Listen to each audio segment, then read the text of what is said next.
Hey, it's Ben, and this is Drambo by BeepStreet. This video is just going to go through, this is really more of like a workflow kind of thing, but really quickly building up like a bunch of variations on, here a drum sound, but really any sound um, that you might make with the new audio unit processor and instrument hosting. So I'm doing it here with just a drum sound, simple kick, and then you'll hear the sounds that I've recorded. Nothing special, but you can hear this is all coming from one sound, and then it's been processed, and I have it in a bank. So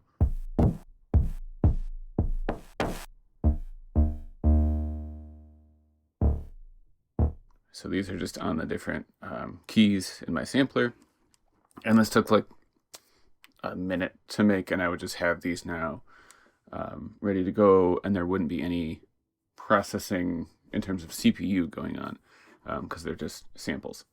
So to do this right from the get-go, we'll remove everything. So the sampler, I don't know, I haven't touched on this before, but you now have like record settings, and it basically just records on a key press. And so we won't be recording anything here right now, but I'm pressing different keys. It's recording for as long as I hold the key down. So it's so quick. You hear the different samples, and it's all the same sample, all the same kick. It's so very quick to get sound in there and then start playing with it. And then this can be really useful if you have, like in this case, if you wanted to create some variations of a simple sound like drums, whether like you're testing out different sounds in a mix, or you actually want to use multiple like drum kicks. Anyways, all that is to say, I've been playing around with the Mixbox from IK Music, or I can't remember the developer, but it comes with all these really nice like mixing presets down here in the app, and some of them are like tailor-made for kick sounds. So what I've done is just save those presets in Drambo. You don't need to do this, but I have these presets, so I didn't make these presets, and I'm going to cycle through them real quickly. I have monitoring turned on in sampler, so my flexi is going through.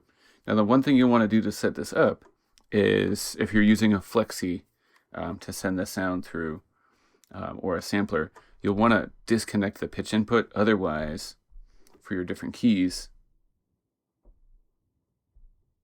you'll hear it. They'd be pitched up, and we don't want that. So let's turn monitoring back on. We'll disconnect pitch. So I'm just going to hit record. We have our module input selected as a source. Hit a key. Okay, I'm going to change presets.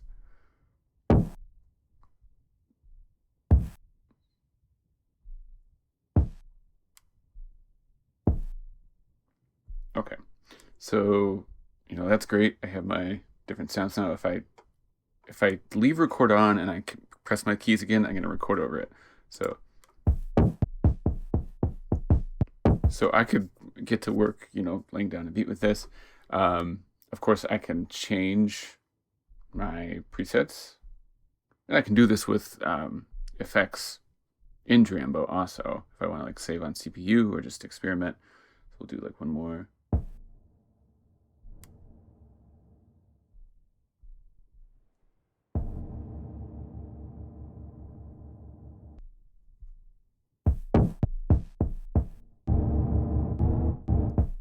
So that's all this video is. I'm going to try and make these shorter for the most part, but this can just be a real like time saver for you. You could use it just in the project, or you could create a bank that you're going to use over and over again.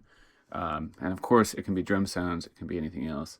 The auto sampling feature is really cool to begin with, and then the fact that you can kind of resample from different effect chains, even some of them like audio units, means you're saving on the modules that you actually have in your project and saving on CPU.